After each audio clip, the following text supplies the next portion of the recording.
Nous avons donc des exercices sur rang centile, écart moyen, etc. Donc, je vous rappelle qu'en tout temps, pour ce genre d'exercice, vous pouvez faire pause, essayer l'exercice par vous-même et ensuite écouter la correction. Donc, voici les résultats en pourcentage obtenus par les élèves de deux groupes à une épreuve de mathématiques. Chacun des groupes comporte 20 élèves. Étienne fait partie du groupe A. Il a obtenu 89%. Si on regarde dans les notes, là, ici, on a la note d'Étienne. Olivier fait partie du groupe B. Il a obtenu le même résultat que Étienne, c'est-à-dire 89. Donc, si on regarde dans le groupe B, on a ici le résultat d'Olivier. L'Association des parents de l'école remet un certain nombre de bourses aux élèves méritants. En passant dans la vraie vie, ça existe aussi ce genre de bourse, donc d'avoir de très bons résultats à l'école peut vous donner beaucoup d'argent dans votre parcours scolaire. Donc, ne sous-estimez jamais quand est-ce que vous pouvez gagner de l'argent. Donc, avoir de bons résultats scolaires, faire du bénévolat, participer aux activités de l'école sont tous des moyens d'obtenir des bourses. Informez-vous auprès de votre école quelles sont les bourses disponibles et informez-vous auprès des organismes gouvernementaux et de votre région. Il y a parfois des bourses qui sont offertes à plus qu'une école. L'association, à partir du rang centile, déterminez lequel de ces deux élèves a la meilleure chance d'obtenir une bourse. Donc, l'élève avec le meilleur rang centile aurait probablement la meilleure chance d'obtenir une bourse. Pourquoi? Parce qu'imaginez que dans votre classe, tout le monde a des bonnes notes, et dans une autre classe, vous êtes le seul à avoir des bonnes notes, bien, vous montrez plus votre différence quand vous avez une bonne note dans une classe que les élèves sont plus faibles. Ça, c'est très important au cégep dans le calcul de quotaire. Pour ceux qui vont se rendre au cégep, vous allez utiliser ce principe-là d'être meilleur que la moyenne, c'est important.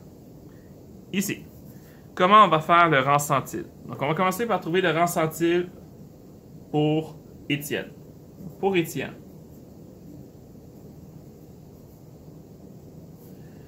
j'ai combien de données? Donc, le nombre de données qui sont plus petits que 89. J'ai combien d'élèves qui ont eu moins que 89? On va compter. J'en ai 1, 2, 3, 4, 5, 6, 7, 8, 9, 10, 11, 12. Comme c'est un problème de statistiques et qu'on compte des nombres, je vous conseille de recompter une deuxième fois pour être certain que vous avez le bon nombre. Donc, des élèves qui ont moins que 89. 1, 2, 3, 4, 5, 6, 7, 8, 9, 10, 11, 12. Excellent. Le nombre de données qui sont égales à 89. J'en ai une seule.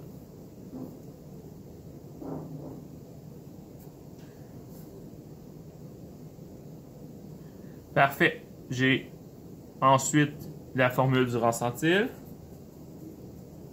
Donc, c'est égal à 12 données qui sont plus petites, plus la moitié de mes données égales qui est 1, sur le nombre total de données qui était 20, fois 100. 12 plus 1 demi sur 20 fois 100. J'obtiens 62,5.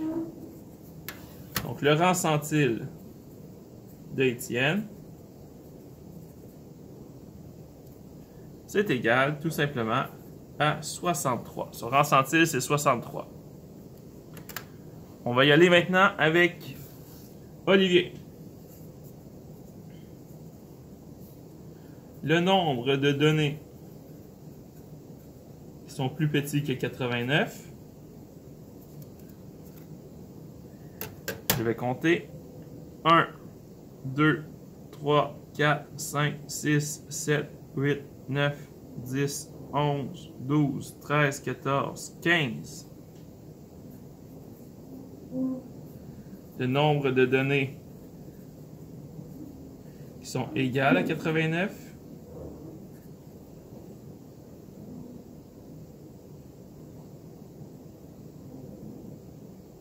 Une. Je vais encore valider une dernière fois. Nombre de données plus petites que 89. 1, 2, 3, 4, 5, 6, 7, 8, 9, 10, 11, 12, 13, 14, 15. Et voilà. Ensuite, on fait le rang centile. Le rang centile, c'était 15 plus une demi sur 20 fois 100.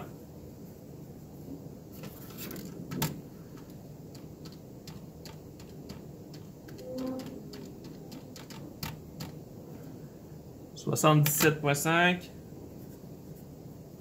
Donc, le rang centile d'Olivier, c'est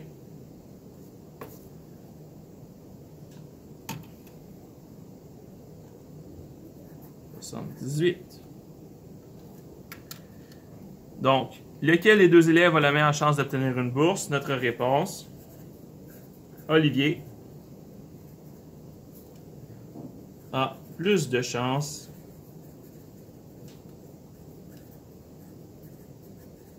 d'obtenir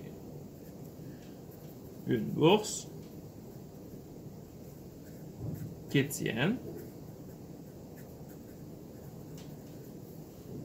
car il a un meilleur rang centile.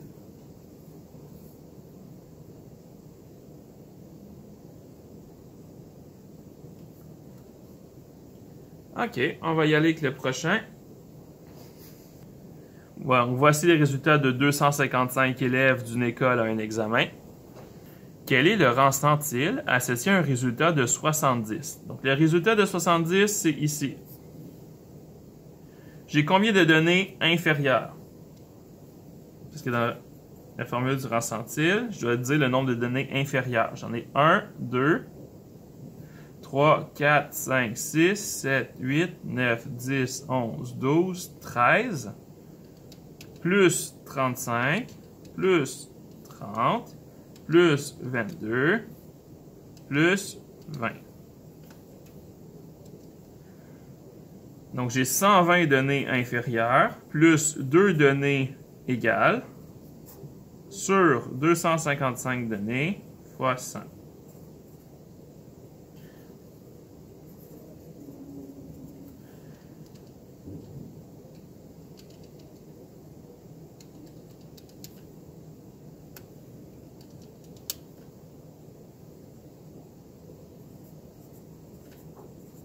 Donc, j'obtiens 47,45. Comme c'est le rang centile, j'arrondis à l'unité supérieure. Donc, quel choix ici était le bon? C'était le B. Donc, ça, c'est un choix de réponse. C'est le genre de choix de réponse qui serait possible d'avoir dans un examen de fin d'année, par exemple. Ici, on a la question et les choix de réponse vont être à la page suivante. Donc, on va le faire. Un organisme scolaire doit attribuer un rang centile à chacun des résultats. Les résultats apparaissent dans le tableau ci-dessous. Donc, on voit que j'ai 6 personnes qui ont eu 94, 2 personnes qui ont eu 92, 5 personnes qui ont eu 86, ainsi de suite. Quel est le rang centile d'un élève qui a eu un résultat de 70? Donc, si je regarde le résultat de 70, j'ai combien de données qui sont inférieures à 70? Donc, il y a combien de personnes qui ont un résultat inférieur à 70? J'en ai 1 plus 4 plus 8 plus 10 plus 4. J'ai 27 personnes qui ont eu un résultat inférieur à 70. J'ai combien de données qui sont égales à 70? J'en ai 11. Il y a 11 élèves qui ont eu la même chose que 70. Ça veut dire que mon rang centile de 70, c'est 27 données inférieures, plus la moitié des données égales qui sont 11, divisé par le nombre total de données. J'ai combien de données en tout? 6 plus 2 plus 5 plus 4 plus 3 plus 7 plus 11 plus 4 plus 10 plus 8 plus 4 plus 1.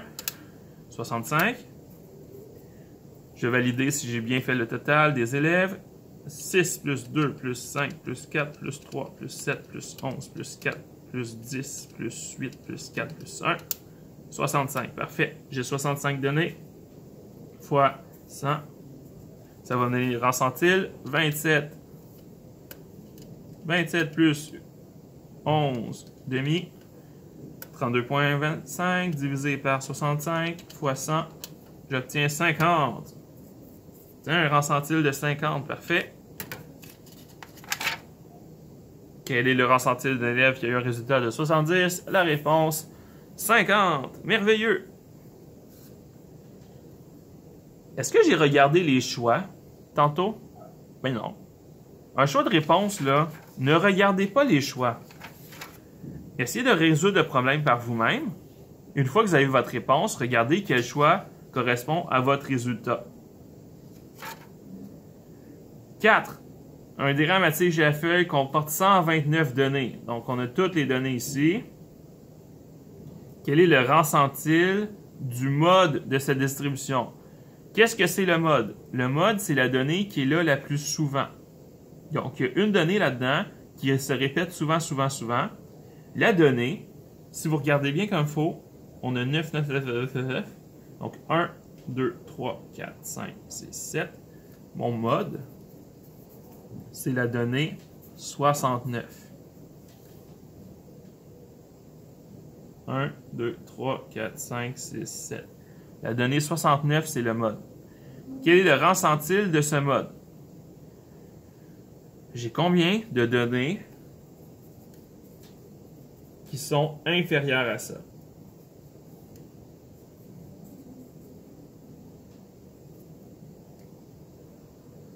Je vais compter. 1, 2, 3, 4, 5, 6, 7, 8, 9, 10, 11, 12, 13, 14, 15, 16, 17, 18, 19, 20, 21, 22, 23, 24, 25, 26, 27, 28, 29, 30, 31, 32, 33, 34, 35, 36, 37, 38, 39, 40, 41, 42, 43, 44, 45, 46, 47, 48, 49, 50, 51, 52, 53, 54, 55, 56, 57, 58, 59, 60, 61, 62, 63, 64, 65, 66, 67, 68, 69, 70, 71, 72, 73, 74, 75, 76, 77, 78, 79, 80, 81, 82, 83, 84, 85, 86, 87, 88, 89, 90, 91, 92, 93, 94, 95, 96, 97, 98, 99, 100, 101, 102. J'ai 102 données inférieures. Le nombre de données qui sont égales à 69. 1, 2, 3, 4, 5, 6, 7. Et tant qu'à être, on va compter si notre total est bon. 1, 2, 3, 4, 5, 6, 7, 8, 9, 10, 11, 12, 13, 14, 15, 16, 17, 18, 19, 20. Donc, 102 plus 7, 109. 109 plus 20, 129. J'ai toutes mes données. Parfait. Rang centile maintenant. Nombre de données inférieur 102. Plus la moitié des données égales. Divisé par le nombre de données totales qui est 129. Fois 100.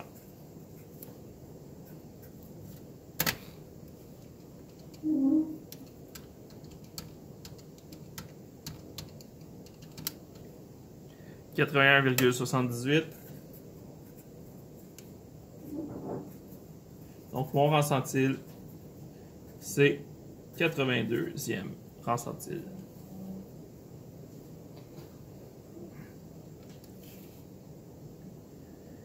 Quel est le rang centile d'un marcheur âgé de 26? Même principe. Donc, il y en a combien qui sont inférieurs à 26? 1, 2, 3, 4, 5, 6, 7, 8, 9, 10, 11, 12, 13, 14, 15, 16, 17, 18, 19, 20, 21, 22, 23, 24. Plus, combien de données de coureurs qui ont exactement 26? 1, 2, 3, 4. Tout ça sur 129 données fois 100.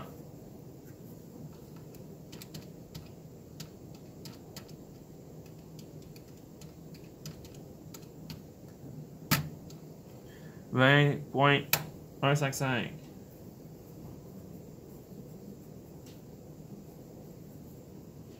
Donc, mon rang centile, c'est le 21e rang centile.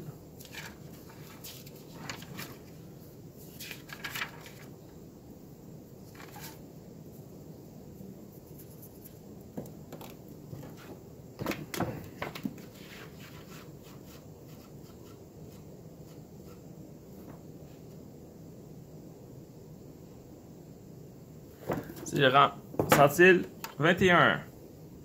Quel est l'âge de marcheur occupant le 62e rang centile? Donc, on fait 62 sur 100 fois le nombre. Donc, pour la position, là, on fait 62 sur 100 fois le nombre de coureurs qui est 129.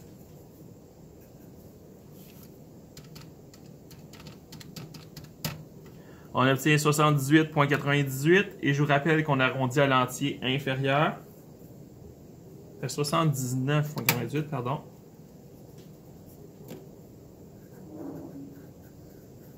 Donc, ça veut dire que la position qu'on cherche, c'est la 79e donnée. Et la 79e, 1, 2, 3, 4, 5, 6, 7, 8, 9, 10, 11, 12, 13, 14, 15, 16, 17, 18, 19, 20, 21, 22, 23, 24, 25, 26, 27, 28, 29, 30, 31, 32, 33, 34, 35, 36, 37, 38, 39, 40, 41, 42, 43, 44, 45, 46, 47, 48, 49, 50, 51, 52, 53, 54, 55, 56, 57, 58, 59, 60, 61, 62, 63, 64, 65, 66, 67, 68, 69, 70, 71, 72, 73, 74, 75, 76, 77, 78, 79. Là, j'ai compté que la position 79, c'était celle-là. Là, en voulant recompter, j'ai tombé sur celle-là à la place.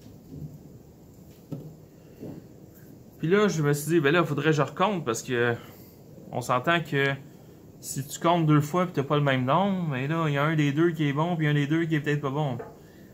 Fait que là, j'ai recompté une troisième fois. Puis là, j'étais fatigué. Puis là, j'ai pensé à quelque chose qu'on aurait dû faire depuis le début. Si j'avais compté chaque ligne, il y a combien de données dans chaque ligne? Ça aurait été beaucoup plus simple à compter. Parce que si je veux la position 79, j'en ai 10, plus 21, je suis rendu à 31e donnée, plus 19, je suis rendu à 50 données, plus 18, je suis rendu à 68 données. Fait que je sais que j'ai déjà 68 données de passé, donc il me reste après ça 69, 70, 71, 72, 73, 74, 75, 76, 77, 78, 79.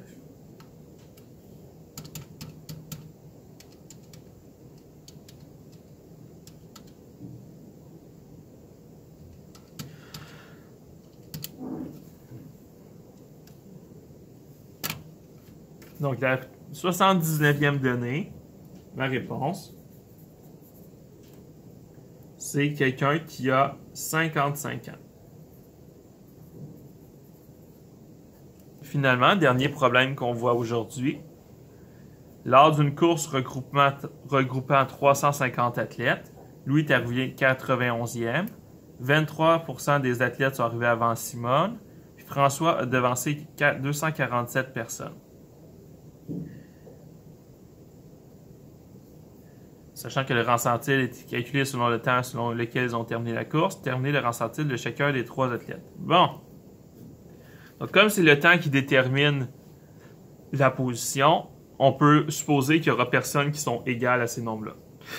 Parce que le temps, ça peut être extra précis. On peut délimiter au millième de seconde qui est arrivé avant l'autre.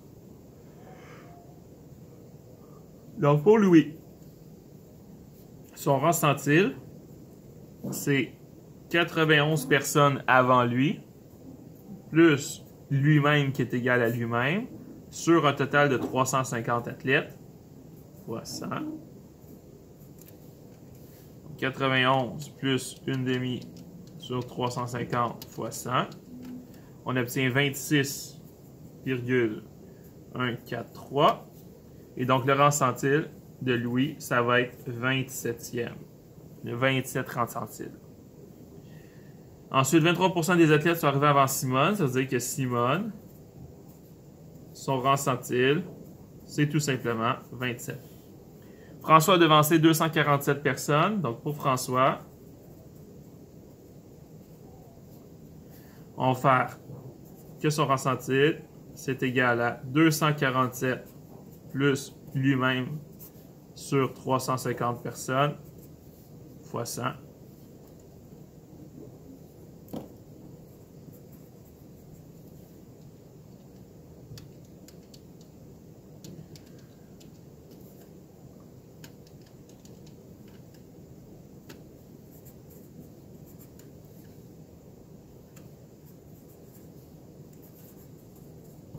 Son rang centile, c'est 71 rangs centiles.